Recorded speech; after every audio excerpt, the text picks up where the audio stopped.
Comment ça va la gang? J'ai passé une semaine dans la ville la plus gaie des États-Unis. Enfin, une des plus gaies des États-Unis. Et il faut que je vous en parle. Je voulais faire un format de vlog à la base, comme vous avez vu sur la vidéo de Los Angeles. D'ailleurs, merci pour vos retours. C'était juste hyper agréable d'avoir un peu vos feedbacks, etc. Et donc, du coup, là, finalement, je vais faire un format comme je faisais à l'époque, des carnets de voyage. Donc, je vais vous raconter ma semaine. Vous allez voir, ça va être super cool. C'est une ville qui est super intéressante et très originale. Sur ce, intro!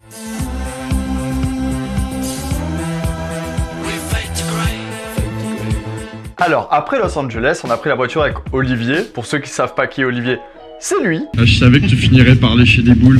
Ah oui, ça, moi, lécher les boules, je vais le faire. Petite salope.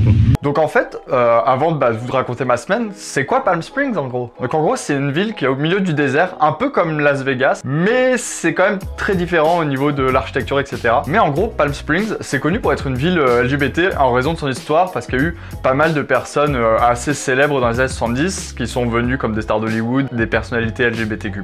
Et en fait, c'était un peu un lieu où ils étaient loin des caméras, ils avaient tous leur villa, etc. Donc ils étaient au calme, il n'y avait pas de journalistes, il n'y avait pas de paparazzi, donc c'était vraiment hyper agréable pour eux. Donc c'est pour ça qu'il y a eu beaucoup de stars d'Hollywood, des stars LGBT, bref, il y a eu plein d'endroits comme ça. Et pourquoi la ville maintenant elle est toujours aussi LGBT? C'est parce qu'en fait il y a plein d'établissements gays dans la ville, des établissements LGBT aussi, mais il y a des festivals, il y a des grosses soirées, des gros stuff.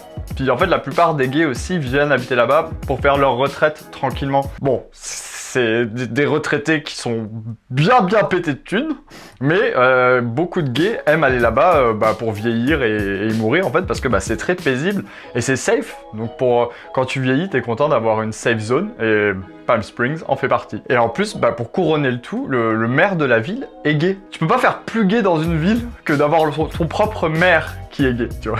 Ça arrive jamais. Il y a un truc qui m'a fait très bizarre, c'est que, bon, c'est une ville gay, mais il y a quand même des touristes, il y a des grosses activités touristiques à faire, donc il y a forcément des familles hétéros, etc. Et je vous jure, ça me faisait trop bizarre de voir des hétéros, genre, avec des enfants et tout, j'étais en mode, mais vous allez faire quoi ici? Ça m'a vraiment fait rire. Bon, maintenant que vous avez compris ce que c'est Palm Springs, je vais vous raconter un peu ma semaine. Donc déjà, en arrivant, j'ai remarqué que c'était une architecture qui est quand même assez originale. Je me sentais vraiment dans les années 50-60 parce que il y a des règles d'architecture là-bas, c'est-à-dire que il faut que les toits soient bas. Donc tu vois pas de gratte-ciel, de building, de grands trucs comme ça. Les plus hauts buildings que j'ai vu entre guillemets, c'était genre des hôtels, mais ça devait faire même pas 10 étages quoi. C'était vraiment tout petit pour que justement, en fait, quand tu es dans la ville, tu vois les maisons, etc. Mais en fait, tu vois très bien la montagne derrière. Parce qu'en fait, c'est situé vraiment au milieu de plein de montagnes. Donc, du coup, c'est hyper original et ça fait des photos. C'est une dinguerie. D'ailleurs, je vous conseille d'aller voir mon reportage photo sur Instagram. J'ai fait des photos, c'est une dinguerie. Je me suis intéressé à faire de la photo d'architecture, de paysage, etc. Vous allez voir, c'est super joli. Oui, je me flatte mon ego tout seul. Il n'y a pas de problème avec ça, Andrea. Je vous mets mon Instagram ici. Abonnez-vous, c'est sympa. Vous allez voir, il y a plein de trucs. Ces fameuses montagnes-là, on a pris un téléphérique avec Olivier pour aller voir la ville d'au-dessus. Et j'étais très énervé. Putain, je suis dégoûté, je voulais faire un plan trop stylé en accéléré de la montée dans le tramway et tout. Et en fait, le sol, il tourne. Du coup, c'est de la merde parce que je peux pas faire mes plans. Du coup, j'ai que des plans de merde, je suis dégoûté. Histoire que les premiers ou les derniers qui arrivent puissent avoir la même vue au fur et à mesure. Sauf que moi, du coup, je pouvais pas filmer. Donc j'étais en tabarnak. En tabarnak, ça veut dire que j'étais vénère. Bon bref, du coup, on est allé, il n'y avait pas trop d'attente, etc. Et on monte et là, du coup, tu vois une ville qui est vraiment magnifique. C'est là que tu vois que la ville est quand même vachement étendue. Et qui plus est, en fait, quand tu montes, tu passes de 22-23 degrés à -5. T'es prêt à avoir froid? Ah ouais, je suis bien couvert, j'ai ma tuque. Ça t'a manqué, tout va hein? Bien. Ouais, la neige me manque vraiment. Ouais, je comprends. Donc il y avait de la neige au milieu du désert, c'est trop bizarre. Bon, il fait un peu froid, mais en fait, ça a de quoi faire une méga randonnée ici. Genre, c'est super cool, ils ont fait tout un chemin pour se balader. C'est genre 5-6 degrés. Ça fait bizarre d'être au milieu du désert et d'avoir froid, mais on va voir ce que ça donne. On se gelait les couilles, on va se l'avouer, voilà, du coup on avait un peu la flemme d'aller marcher dans le froid, surtout qu'à Montréal, on a l'habitude, tu vois, donc on n'avait pas envie de se geler les couilles, nous on voulait être au soleil, boire des cocktails et des bières, voilà. Et je pensais pas que c'était si grand Palm Springs, c'est tellement étendu. Oh ma chatte. Oui, ma peine. Oh. Ça va ma petite pute, t'as pas trop froid? Ça va mon petit con? Ouais. On est bien. Bon, après j'imagine que ce qui vous intéresse aussi, c'est comment est naviguer à Palm Springs. Faut savoir que moi j'y suis allé vraiment en basse saison, j'y suis allé en plein hiver. Donc il y a beaucoup moins de monde, il y a beaucoup moins de soirées, il y a beaucoup moins d'événements. Mais j'ai quand même kiffé. Et donc en gros, comment c'est foutu le milieu gay là-bas? Donc il y a une rue qui s'appelle Arenas, et en gros tu as plein de clubs, plein de bars. Normalement, si j'ai bien fait mon travail, t'as des vidéos d'illustration qui montrent à quoi ça ressemble. Nous, on a passé notre temps en majorité au street bar. Donc en gros, c'est un bar vraiment lambda, hein. T'as un bar au milieu, de quoi t'asseoir autour et des terrasses. Voilà. Donc du coup, nous on squattait en terrasse parce que littéralement il faisait bon, il faisait doux, il faisait vraiment 20-22 degrés, c'était parfait. Moi, c'est vraiment les températures que j'adore. Fun fact, tu peux fumer sur les terrasses. Ça m'a rappelé Paris, j'étais content. Il y a plusieurs bars, ils sont un peu les uns à côté des autres. Et c'est vraiment sympa, c'est un peu tous la même vibes, un peu le même style de musique. Petit fun fact encore. À Montréal, je trouvais que l'apéro était tôt. Le 5 à 7. Paris, je trouvais que c'était la bonne horaire. 7h, 8h pour l'apéro, c'est bien. À Palm Springs... En gros, ici, ça commence tôt. Genre là, il est 14h. Puis les gens qui nous accueillent chez eux, ils nous ont dit... Ouais, vas-y, on va prendre l'apéro. Mais il est 14h. Et en fait, ici, ça commence super tôt. Je vous jure, les bars étaient remplis, mais bien remplis, hein, genre, ça veut dire qu'il y en a qui commencent à 13h. Donc bon, moi, l'alcoolique que je suis, j'étais ravi, mais ça m'a choc barre. J'étais en mode, c'est trop bizarre de faire l'apéro tôt, ça veut dire qu'à 7h, t'es complètement explosé. Mais ce que j'avais oublié, c'est que quand t'es retraité, tu te couches tôt. Donc en fait, tu fais l'apéro à 14h, comme ça, à 6h, t'es au lit, et t'es prêt pour te réveiller à 4h du matin. Je sens qu'un de mes meilleurs amis va se reconnaître dans cette vidéo et il va me faire la gueule. Robert, je t'aime. Mais il y a aussi un autre quartier qui est vraiment pas loin, tu peux presque y aller à pied, et qui s'appelait le Todd's... c'était comment déjà? Tool Shed.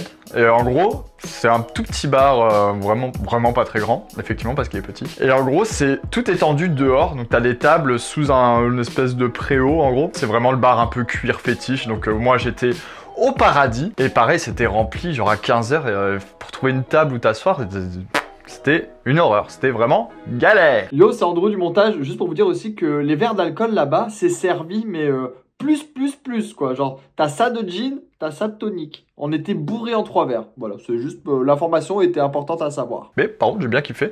Et juste en face, il y avait un cruising bar. Voilà, je voulais voir à quoi ça ressemblait aussi, un cruising bar à Palm Springs. Et je suis resté 5 minutes. On y allait avec Olivier, mais franchement, il n'y avait pas grand monde, ça coûtait 28$. Tu peux pas boire d'alcool non plus, donc du coup, tu te fais chier en fait. J'aime bien les daddies, vous le savez, mais là c'est quand même des daddies quoi, tu vois, genre c'est 70 et plus la moyenne d'âge quand même, donc faut pas déconner. Je suis pas encore gérontophile, mais c'était quand même intéressant de savoir que ça existe. Et qui plus est, l'été, ça doit être très sympa parce qu'il doit y avoir beaucoup de monde. Et c'est vraiment à côté du Tool Shed, donc hyper pratique. Hop, dès que t'es un peu bourré, let's go, je vais te la mettre. D'ailleurs, moi j'ai eu un gros coup de cœur pour le street bar, pour y revenir, parce qu'en fait, il y a plein de soirées karaoké dans la semaine. Et là-bas, j'ai rencontré des gens géniaux, dont une dame que j'adore. Je vais vous mettre une vidéo d'elle quand elle chante parce que c'était vraiment magnifique.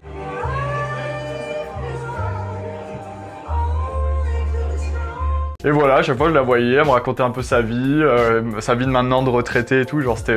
elle était trop mignonne, bref, j'adore. C'était une anecdote comme ça qui sert à rien, mais elle est là. Bon alors ma petite pute, tu vas chanter? Toi, tu vas chanter. Vas-y, tu vas chanter. Non, c'est fait. I look inside myself and see my heart is black. I see my red though I press my empty black. Hey, would you like to say hello to my video? Hola, a todos. Would you like to say hey? Yeah. Say hi YouTube. Hi YouTube. What's going on? C'est mes amis chez qui je suis hébergé à Palm Springs et ils sont hyper sympas. Puis après, on a voulu un peu avec Olivier visiter la ville en soi parce qu'il y a quand même une espèce de downtown. Donc c'est en gros une artère de la ville où il y a plein de commerces. Mon ami Olivier est très content parce qu'il lèche des couilles, pas des boules. Et c'est là où t'as un peu tous les restaurants à touristes. On est dans un restaurant et on vient de commander à manger. Attendez là. Bon genre ça va, tu vois, c'est un burger au poulet et tout. Mate sa salade. Le truc il est énorme.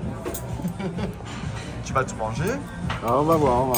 C'est les hôtels, les musées, les galeries d'art. Donc on s'est baladé, donc je vous ai fait quelques plans. Et franchement j'ai trouvé ça vraiment trop mignon, je vous jure. Vraiment tu te sens les années 60-70 en mode Starsky et Hutch, let's go. Un truc trop drôle, il y a une immense Marilyn Monroe. Genre elle est immense. Et du coup tu peux voir la petite culotte de Marilyn Monroe. Donc ouais, ça m'a un petit peu excité, t'as vu? l'ami qui nous hébergeait. Il nous a fait faire un tour, je lui ai demandé, vu que je faisais de la photo, je lui ai dit est-ce que tu peux me montrer les 10 maisons que tu trouves les plus incroyables à Palm Springs? Et j'ai vu la maison par exemple de Elvis Presley. Genre, c'était trop cool à voir, elle est trop belle. Moi j'espère qu'avec le vent vous allez m'entendre. Là en fait je suis devant une maison qui est assez iconique, c'est la maison de Elvis Presley. Voilà, pour l'info, il a habité ici un moment. Je trouvais cette information utile, ok, voilà.